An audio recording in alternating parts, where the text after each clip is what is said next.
Alright guys, welcome back to another World of Tanks video. Today, we've got some replays of me playing in the UDES 1516, the tier 10 Swedish medium tank. Now, this vehicle is pretty awesome. It's, I believe the third tier 10 I ever got. The first, of course, being the Centurion, and the second being the Kranvang. And of course, when I got this vehicle, I had no idea how to play it, and so my overall score on it is pretty bad, but because I'm competent now, I decided to take it out for a spin again because... Is it top of the tree now, or was it? Now I can't remember, I think it is now. So, you know, topical for the time, or whatever. For the top of the tree, so you can get an idea of what the vehicle can do.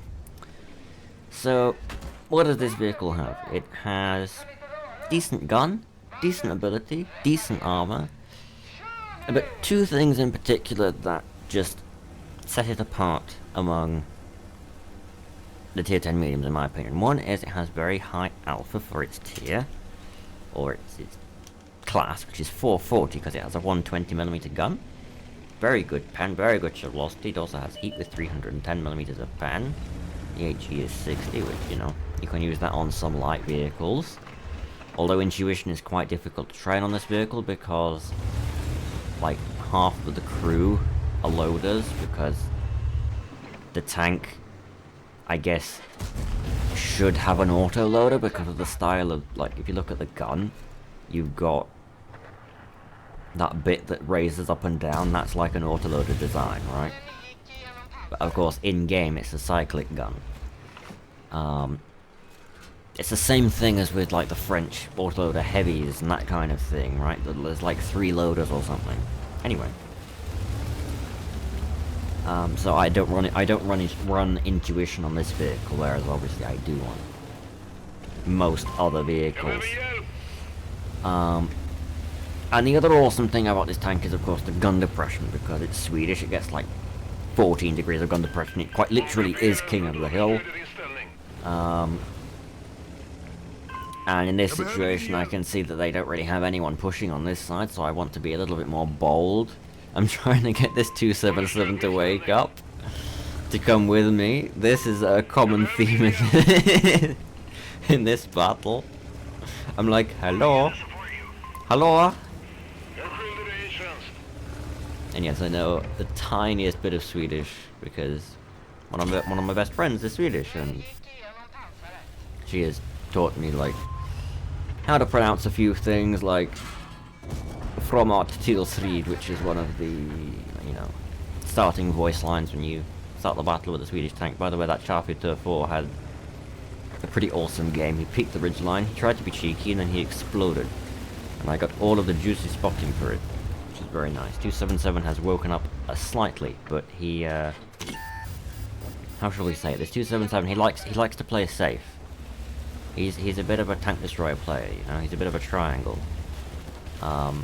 And here you can see the gun depression in action, the alpha damage, decent. It's not the best gun, like you can't compare it to the level 1, but it's certainly good gun handling wise, so, you know, you can play at this distance and put shot after shot down range, and you chip away at the enemy's health quite significantly with this. What was it, 440, 420? 440, so it's got more alpha than the Leo 1. And here, one of the very few situations where I'm actually struggling for gun depression just because, like, look at the angle that I've got here. Shot into the barn. Barn is not having a nice time. And already we have 3,000 damage, we have 3,000 assistance. 277 is still sat at the red line. Trying to activate his neurons, you know, trying to be like, he's playing a heavy tank, he can go in front and do heavy tank things. But eventually I do give up trying to wake him up. And once again, we're just playing the ridge line, we're trying to find some decent angles against the enemies. Now when I started this battle, I did not think that it was going to be particularly amazing, because like, a tier 9 battle and a tier 10 tank, 2 artillery, open map, so artillery can absolutely slap you to death.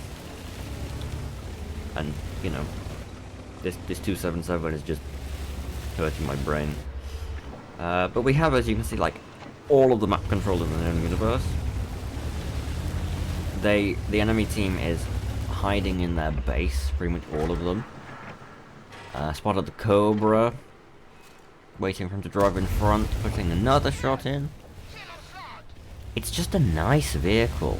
And once again I get pretty much all of the spotting because someone explodes. Another really good thing about this tank that I've just remembered is it has amazing camo. Like with my build, like field mods and everything, I have like camo vents and the field mod that gives you more camo. And by the camo, I mean, like, you know, the concealment skill on the crew. And it's got, like, 40% stationary camo and 30% moving camo, so it's close to, like, tier 8 or 9 light tank values as far as camo goes. And the view range is good as well. As you can see, I've got pretty much full view range, although I am running optics. I can't remember if I have situational awareness and recon, or just one of them, because, as I say, the crew is a bit weird on this tank. But you know, on an open map I'll bring optics, on a city map I think I have hardening? Yeah. One build is vents, optics rammer, and the other is vents, hardening rammer. And I have the secondary slot as hardening because the view range is fine, but on a city map I want to be able to go in front and, you know, properly brawl, and hardening is very useful for that. Not only can you take an extra hit, but you can repair your tracks quicker, which is useful in a brawl, and especially useful on vehicles with the hydrodynamic suspension. Because, you know, you rely on your suspension to get your gun depression. And for example, if you get trapped and suddenly you need to shoot to the side, and you just don't have quite enough gun depression over the side, then you're doomed. Because, you know, the gun depression looks awesome, but it's only over the front and the back. But, you know, I like it. It makes the vehicle a bit more interesting than just point the gun and shoot. You have to think a bit more. I like needing to think. Because if you don't need to think, then you explode. At least that's how this game usually goes, right? We're up to 5.7 thousand damage while I've been waffling, by the way, and no, not 7, well, now 4.2 thousand assistance. Unfortunately, I do take a shot on the side from the TNH there, which is unfortunate. This TNH, I can tell from the way that he's playing that he's not a good player, right? But the thing is, because I'm not expecting him to do everything that he does, he gets away with hitting me twice. The time that just happened and then another in a minute. I make a pretty fatal mistake because I assume with where he's going that he is going in front, right towards our 277, who has finally done something. He's taken the middle. So here, unfortunately, I noticed on the map too late that he's there. He's shot me there, and then incoming Arta. Whee! I found that so amusing at the time. I was like, I could tell he was trying to be sneaky, you know, like how I was trying to be sneaky, and then he got slapped by Arta long range. Speaking of Arta,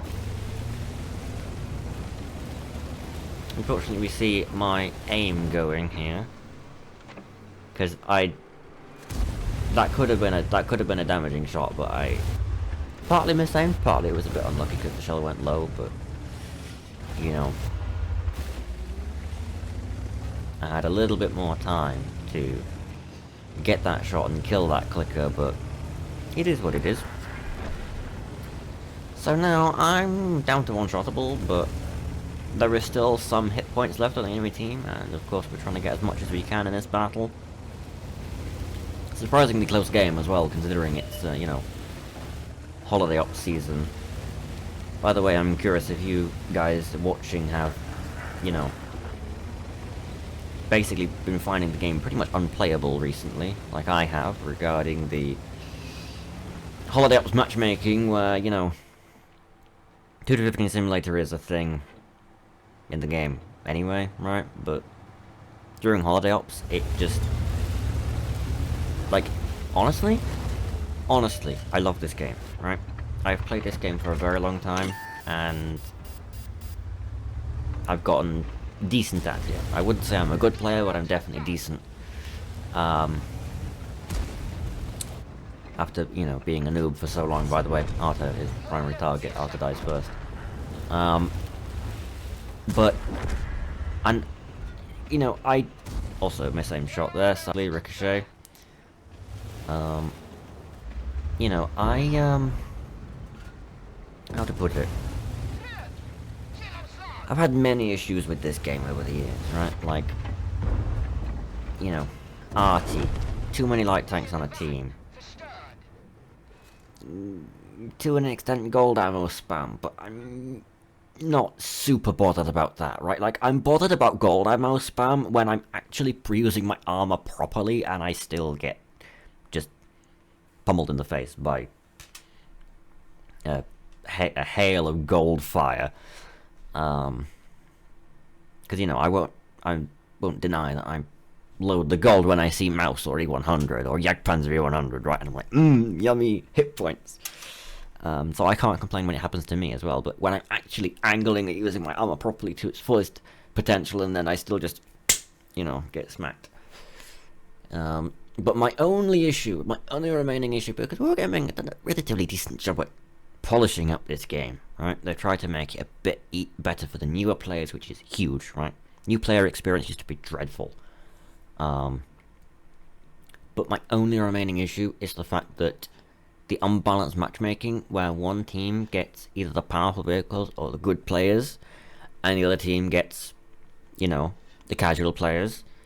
And, you know, as Skill says, always appreciate your local tourists, because how else do you get this kind of score? 7.2 thousand damage, 5,000 assisting damage, and I think that there was actually possibly some blind assisting damage there as well, so, you know, awesome battle. And I'm sorry for waffling for a bit, but I will just finish my train of thought. I really struggle to enjoy the game when, for example, say I get on the winning team and I'm playing a slow heavy tank, and I go to the heavy tank flank, and barely nothing appears on the enemy team there, or they rush in and then they explode immediately, and the faster heavies have got all the damage, and then immediately you're winning by, say, 5 vehicles, and like 8,000 hit points, and you have no choice but to push in aggressively. And because you have no choice but to push in aggressively, it's like you push in aggressively or you get nothing. And then often, half the time, because most of the maps are designed this way, once you win the flank you have to push through the open, and then you just end up exploding. And so you get a terrible score, but it's automatically victory. And then, on the other hand, there are the battles where you get on the losing team, where you've got all the casual players, you've got the worst vehicles, like E100, 48% player versus 279E, 55% player, right?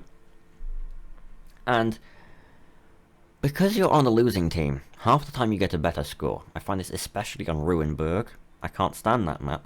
Whenever we win, I never know how to get any damage out. Whenever we lose, I can just get damage as they push in right through the city.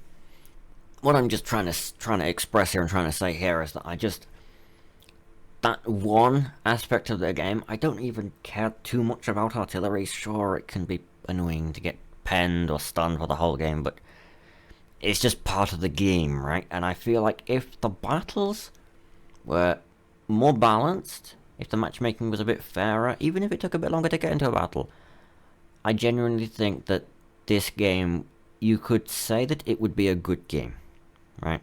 I don't think this game is good at the moment, simply because of the, you know, 5 to 15, 2 to 15, whatever, the ruffle stomp games, as they're often called. Otherwise, I love the game, right?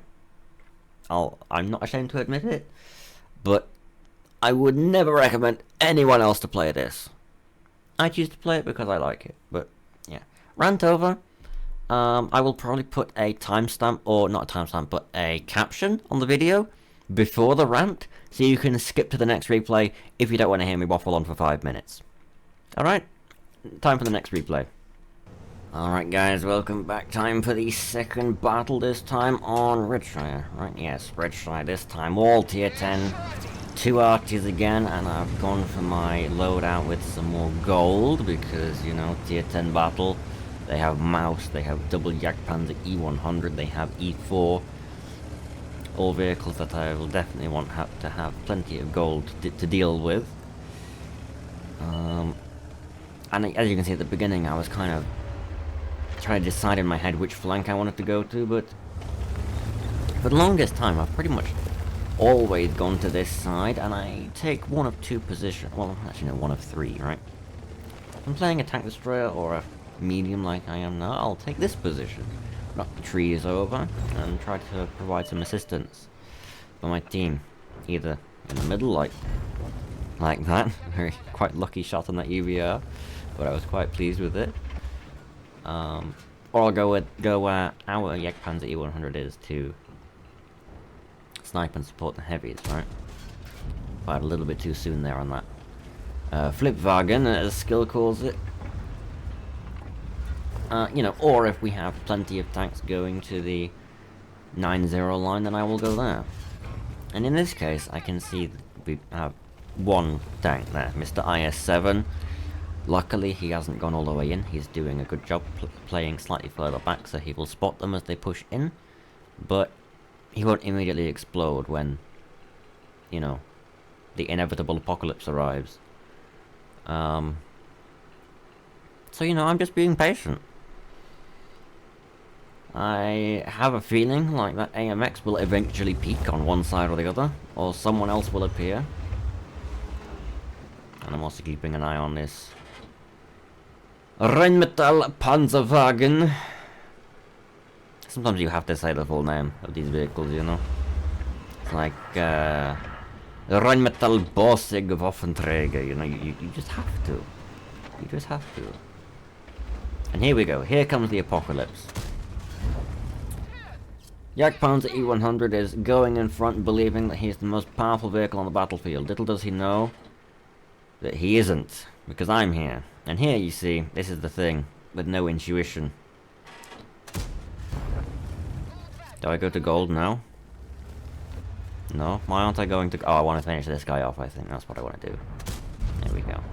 Also, I don't think I mentioned it last game, but I also really love the DPM of this vehicle. Like, really solid... Oh, sorry. Forgot that I counteract the mouse. So, that increased my DPM somewhat, but... You know, I was gonna say... Just decent gun, good alpha, good DPM, good gun depression, decent armor, decent mobility. This tank, it has everything that you could want. Finally spotted, because this tank's camo is also awesome. And the IS-7 is still alive, and this Jagdpanzer E100 is just regretting his life choices to the maximum. And there's how you stop 3 German super heavies from pushing a single IS-7 with 1 medium tank in support, along with, I guess, for some reason an EBR and our Jagdpanzer 100, right? A really, really good position, especially if you've got good camo, you can just keep shooting from there. And the enemies have no hope at all. So we're winning. By almost 6,000 hit points, I've got 3,000 damage, 700 assistance. But there is still more stuff to do. They have 1 heavy left, 3 mediums left, the Death Star, and of course the E4. Speaking of the E4, do I go with the gold? I should. Yeah, you can see I've selected gold for the next shot. The first one is unlikely to go through, but it does. It does nonetheless. He is stunned, and I've got this tiniest bush here, so he's unlikely to spot me. Glorious heat rounds just going right through him, and this is what I was talking about in last battle. You know, I don't hesitate to load the gold when it's more damage, more easier damage equals easier chance of win, because less hit points on enemy team, more hit points on your team, so on and so on. How the sentences work, kind of thing, you know. It is morning for me, you can probably hear I've got a bit of morning voice going on, so, you know, my brain is half asleep still. Can I get a shot in the heart there? No. And here, my brain sort of fights with itself a bit, just it's kind of even battle again, strangely enough. I mean, it's not, because we're ahead by 3,000, but considering the current world tanks, right, this is quite an even battle. And I'm trying to figure out where do I want to go. Do I want to go along the river, go all the way on to the K line, K6? Or do I want to do this? They have VZ. Boom. VZ is now a one-shot. And at some point here I remember and realize, oh wait, they have the Death Star. I should yeah, I think it's right there. I'm like, oh wait, I probably shouldn't peek that ridge when there's a Death Star that's alive, right? Like, that just makes sense to not do. And instead I'm like, there's a bush here. And I have very good camo. And with the powers combined... Can I see this guy? I can. Do I get a dash off the damage? No, he explodes before my shell even arrives. Also, you may notice I'm at 5 kills. I may or may not do everything possible to get the top gun in this battle. Which I'm also not ashamed of. I like shiny medals, what can I say? But yes, our M60 is going in to deal with Mr. Progetto, and I'm hoping that he pushes him out, but instead he just goes round. In a bit of a circus motion. And then, luckily he destroys that little house blob thing, whatever you would call it, which means I get a shot through there. And he dies, which is excellent. 5,300 damage, 1,000 assistance. And there is the Death Star. Do I get any damage? Do I get any damage? Aiming, aiming, aiming. Aiming, aiming, aiming. And boom. I do. 2 enemy vehicles left, and I know that the Death Star is probably on reload. He's also running. I know he's also dead. I think he either got penned by RT or someone else blind shot him as well, so... You know, the skill would say, #never lucky. So, I'm on 5 kills, and there's 1 tank left, and we're all pushing in. We're all hoping for that extra juicy damage, and the last kill to secure the game. And, yeah, you'll see what I do. I could be ashamed of it, but I'm not. Trying to figure out where the hell he is. And he's there. 1,000 hit points, 800 hit points, 400 hit points, and... now. Yeah, I purposefully waited for the kill. Of course it's risky to do because he could have just exploded to the E100, but it worked out in the end. Almost 6,000 damage, 1,300 assistance. Not as good as last game, but the Top Gun was fun, and I also think it was a good showcase of how to defend the 9-0 line from the North Spawn on Redshire. Especially, as I say, if you're in a very sneaky vehicle. I'm sorry for the yawn. Like I say, morning and so on. Alright, so I've got 1 replay left today, and it's a bit of a different one, so let's check it out, shall we? Alright guys, time for the 3rd replay, and like I say, this one's a little bit of a different one, right? This one is, how to put it? I was fighting for everything that I have in this battle. I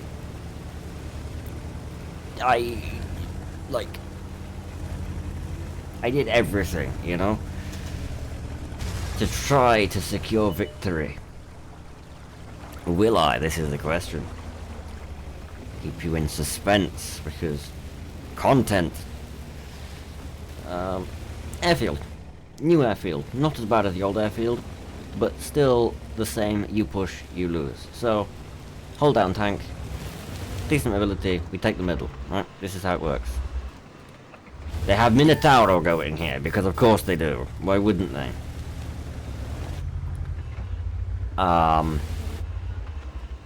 Like, already a very cursed start. Also, tier 8 battle, no artist, so I can just be king here. Although I'm already thinking, you know, I can't do a lot to the minnow if he decides to just go. So I decided to be patient, see what I can do. Well, see what I can see to begin with, see what the enemy is going to be doing. And looking at the lineup, they have Foch that's unspotted. And that's basically all I have to worry about, really, is that Foch maybe the 7032. Also, the Foch gets spotted on the other side, so it's just me versus this minnow right at this point. But it doesn't change the fact that he is the better hold-down vehicle. He can load gold and go right through my turret, and I can cry. Also, speaking of the double penetrator, he's a tourist. Okay? He's a tourist. And, he should be dead in a moment. He doesn't even damage me. Poor guy. Also, the other Italian tank destroyer has shown up. There's the tier 9 and the tier 10 sat here. Which, you know, less than ideal for me, although I think the tier 9 is stock. By the way, but it's not a bad vehicle when it's stock. Call me crazy, but I actually liked playing it stock because of the gun. I'm obviously loading gold at this point because, like, it's these two tanks. What else am I meant to do? Luckily, I have this Charfuter 4 with me. This guy is a legend. He helps me out so much on this flank. It's crazy. And now here, I'm like, this is what I was worried about. The minnow just going in against me. I'm trying to kind of get him to fall off the edge, right? Which I think I do I? No, not quite, and there's a terrible shot, and then this guy's rushing me as well, and I want to say that the Char might be on reload at this point, or maybe he's just reloaded. Trying to escape. Char is going in because he's a legend. He pushes the CC off, and now he's trapped between the two of them, trying to help take care of the minnow, but he gets just below my gun line. This guy, however, isn't, so I put a shot in. And the Char is hiding behind the rock. I'm trying to figure out who do I want to take out first. Who's the biggest threat? This guy's the biggest threat. Char is down to... I'm not sure if that's one-shottable or not. Yes, one-shottable. Minnow, damaging shot. Minnow's panicking. Char gets the kill. Char gets another shot. I say in the chat that he's a legend. Absolute chaos, and if not for this guy, I'd be dead for sure, because they just YOLO rushed me, but just shout out to this, who is he?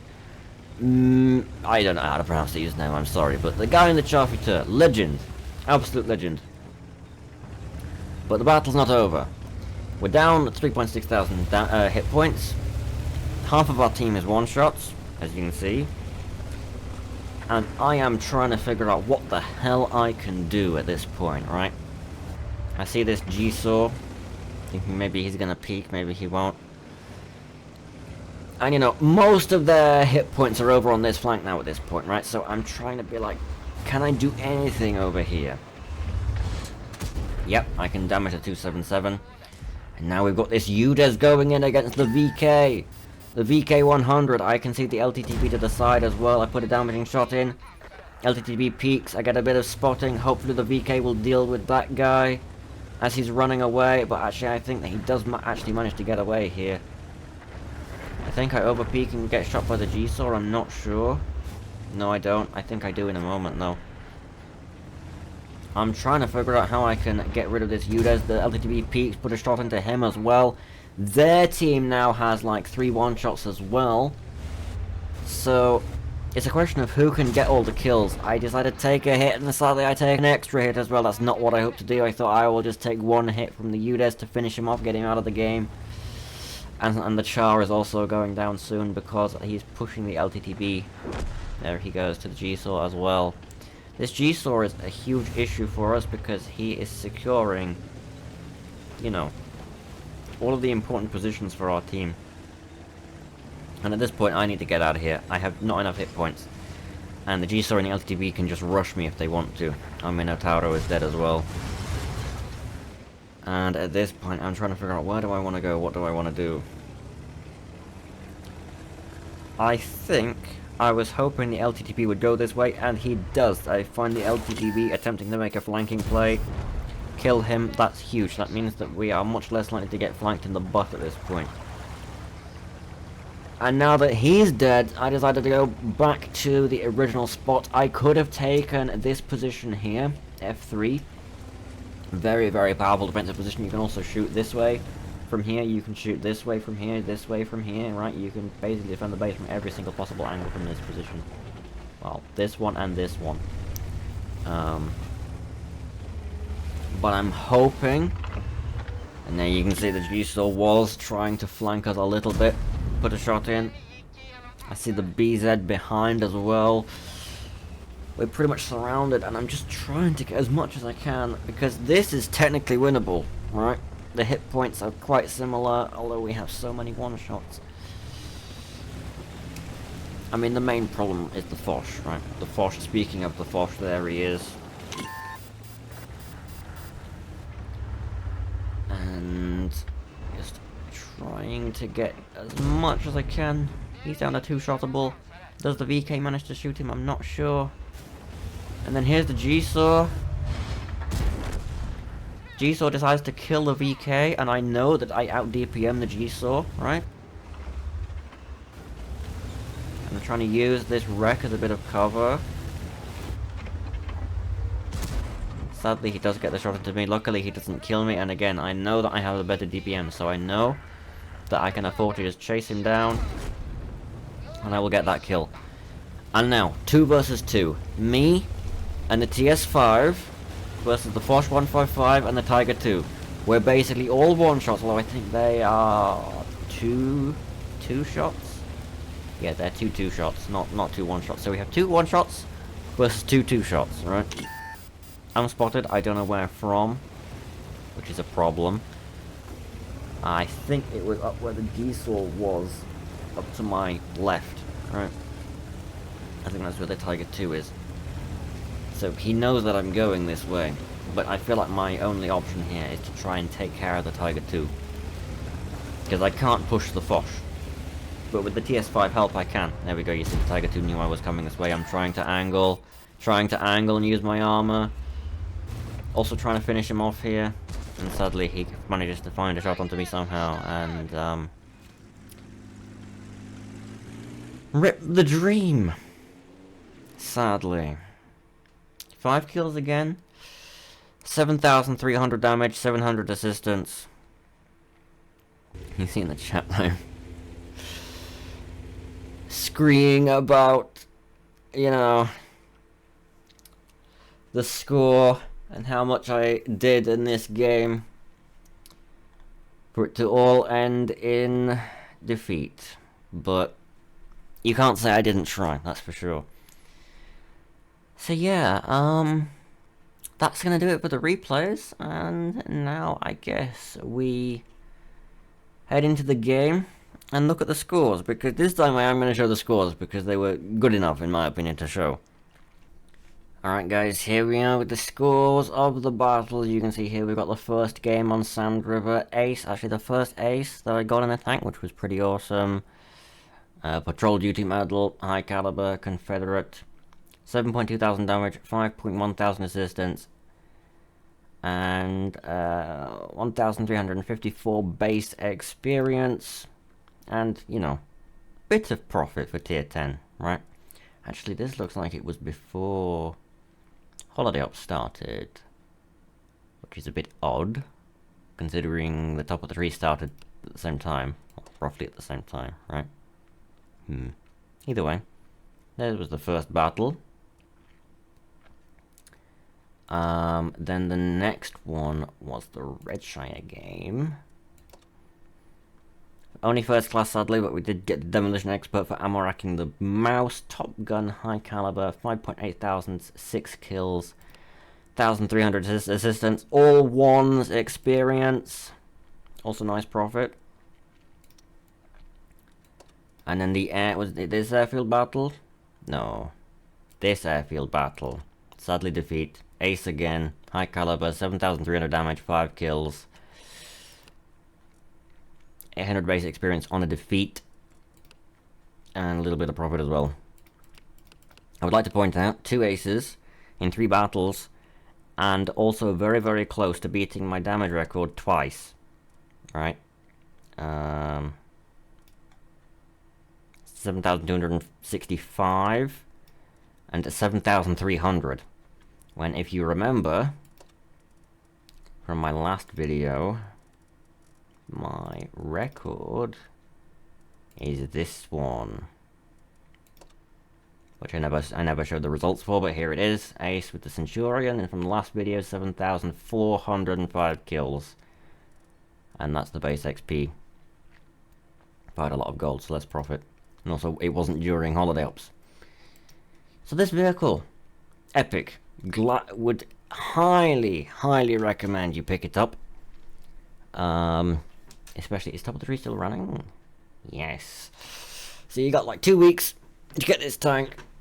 It's awesome, right? Like awesome, and definitely fun vehicle. So hopefully you guys have enjoyed the video. Sorry for the yawning again.